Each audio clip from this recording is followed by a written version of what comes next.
Good afternoon, guys. How are you all doing? Welcome back to my channel. It feels like it's been a very long time. It's only been 2 weeks, but I prepped and researched this topic 2 weeks ago and I haven't looked at it since. So it's not feeling particularly fresh in my mind, which is worrying me slightly. It's much easier to kind of film as soon as you've done the research. And you may have noticed I'm uploading it every 2 weeks now. It might even become less than that because I just feel like I'm spending so much more time outside, especially as the weather's been incredible. And so I don't get back inside till like 9 p.m. and at which point I'm ready for bed, not let's start editing history videos. So it might get even quieter over the next few months. But once we hit autumn again, I'll be fully back into it and probably filming once a week because I'm just inside a lot more then. So excuse the hat as well. You guys are thinking she's dressed up for us for once. It's not the case.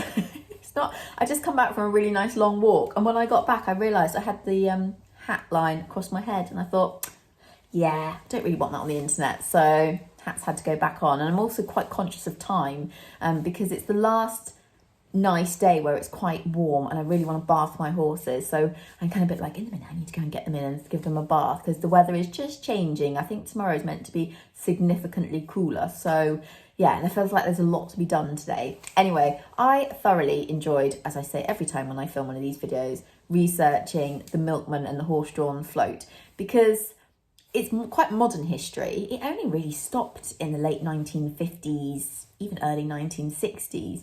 And compared to other horse-drawn trades, for example, like the horse-drawn omnibus, which in London had stopped by 1914, it's quite remarkable that this trade continued to use horsepower till so late.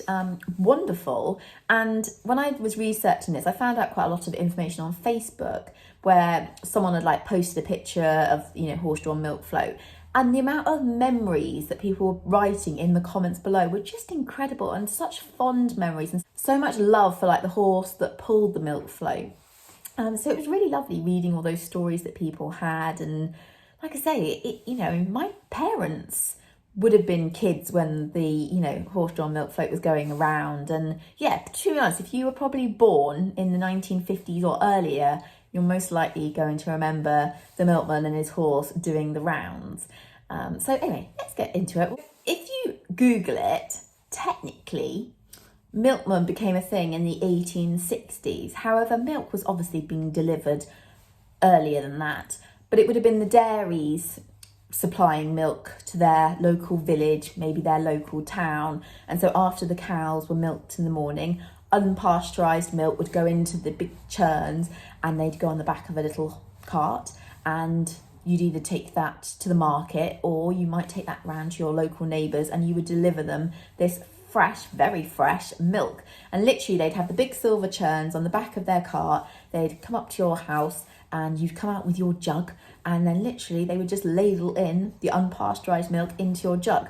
Now back then they didn't have refrigerators, so milk would spoil really quickly. So it had to be drunk within the kind of next few hours. I mean, they had parlours and stuff and kind of cold places in their house, but it didn't last that long. And so often milk rounds would be 7 days a week because it didn't last.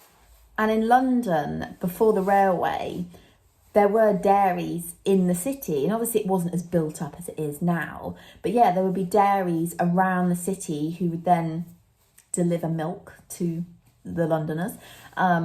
It wasn't the best quality milk because, yes, there were places to graze the herds of dairy cows, but I think I read somewhere that at least half the year they were inside and they were often fed or partly fed kind of waste from the breweries, and it supposedly didn't create particularly good milk, and the milk yields were much lower than what it would have been in the countryside where obviously they'd have access to more grass. And you'd even get some people in London being back street farmers, as I'd call them, where they might have a little outhouse or something and they might keep 1 or 2 cows which they would then milk themselves, which I guess was a good way of doing it because that way you got your own supply. So that definitely also happened. And milk could kill back then. So before it was pasteurised and when sanitation wasn't particularly great, raw milk could carry diseases like TB, brucellosis, streptococcal, and infants especially could die from diseased milk. Did you know that from the 17th century till around 1905, there used to be a milk fair at St James's Park, where milkmaids would freshly milk the cows that grazed on the park for customers wanting milk.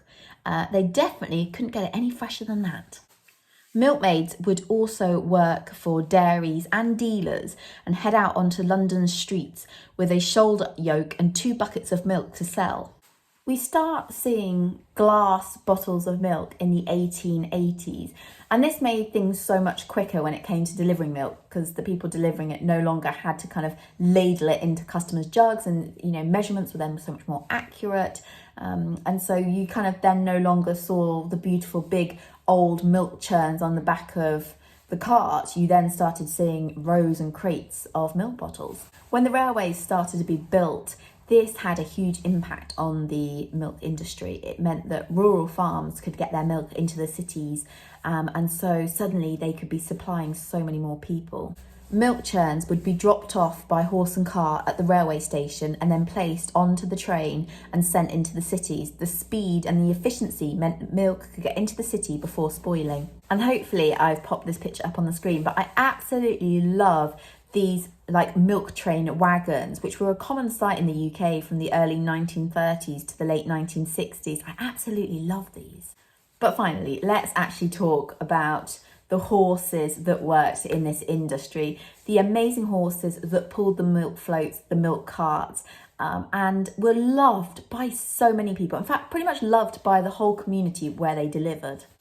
Now, often ponies pulled the milk floats or the milk cart, but I've also read that large horses like Clydesdales also pulled them. So it would seem that a variety of breeds were used to pull the carts. Small rural dairies might have only had 1 or 2 horses or ponies, so that once the cows had been milked, those ponies would have been backed up into the little cart and sent out either to the market or to the surrounding neighbours to deliver the milk. And milkmen and the horses that pulled the milk carts were made of strong stuff.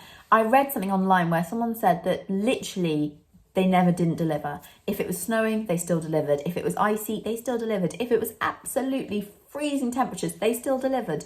They were made of strong stuff. And I read that they used to actually put studs in the horses' shoes to try and help them in the snow or in really icy conditions on the roads. But can you imagine in the middle of winter when it is like minus goodness knows what, and you've still got to get up early and you've still got to take that horse out with all the milk on the back and you've still got to deliver?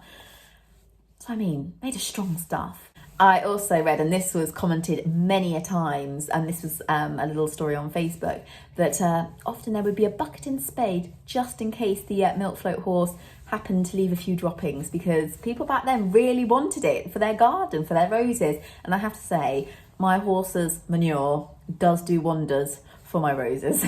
My roses are always spectacular, and it's down to my horses. They produce good stuff. That's why it always makes me laugh when you see comments on Facebook where someone moans that there's a bit of horse muck on the roads. And I think years ago, people were very grateful for that. They'd have been, like I say, out there with a bucket and spade and whipped that up and have had it in the garden. Local dairies might have only had 1 or 2 horses that would take the cart out to deliver the milk. But bigger dairies or milk suppliers in the cities would have had several horses working for them. The Co-op in London supposedly had stables in Acre Lane, Camberwell, though sadly I can't find any more info or pics on how many horses they would have had, but it would have definitely been quite a few. So these horses and ponies were travelling a fair few miles every single day and probably working 2 to 3 hours every morning, maybe a little bit longer. And before milk was pasteurised, they were delivering every single day because it just didn't last. But once it was pasteurised, it did drop down a little bit. And those smaller dairies that might only have 2 horses, those horses may well have done other jobs as well. So they may have delivered the milk in the mornings, but also helped on the farm in the afternoon. A milkman's horse was exceptionally well trained. They were worth their weight in gold. They knew their job. So often when the milkman was going back and forth from the cart to the houses, the horse would just gently walk along, stop at the next property, walk along, stop at the next property, without the milkman having to ask. They knew their job, and this was something that lots of people remembered when I was like researching it and, you know, reading people's stories. They would just say the milkman's horse just knew its job. It knew exactly the route that it had to go, would wait patiently. You would have known your village milkman and his horse so well. You really would have. I read so many great stories where people said like they'd be popping back from school and they would pass where the milkman's horse would live, and he'd always pop it an apple over the door. I also read someone say that when the milkman had finished doing his rounds, he used to let the kids ride the milk horse back to the stables. And I say milkman, but actually women did deliver milk, especially in wartime. And actually I've got loads of pictures where there's a lady working for a dairy delivering milk. So it wasn't just a man's job, but generally speaking, you saw more men doing it than women, apart from in wartime.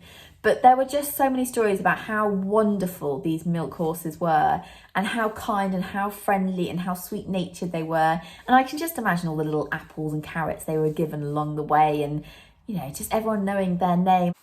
As I said earlier, I don't think there was any specific breed that made a great milk float horse. There seemed to be such a wide variety when I was researching it, and also just looking at the photos online. Those in more rural communities might have had life a little better, might have been looked after a little better, but generally speaking, they were well looked after. But they were just loved. That was the biggest thing that came out of the research, is that the milkman and his horse were really loved, and I really like that. I did watch on YouTube, it's a little bit out of my era, but is it Benny Hill and the Fastest Milkman in the West or something like that? I did watch that. That was a very good clip and showed clearly the milk cart and the horse and so on. Also highly entertaining. But yeah, I know I haven't been able to say much about the horses used, but it was just a variety were used, but they were incredibly well behaved, beautifully trained, and absolutely adored. And the community they served definitely loved having them around, and there was plenty of treats going back to the horse. That's just such a lovely period of time, having the horse-drawn milk floats. I think that time where there were no cars on the road and you should just hear the kind of click-clop of the hooves is a time I wish I could go back in, just to feel what it was like not to have so much noise around.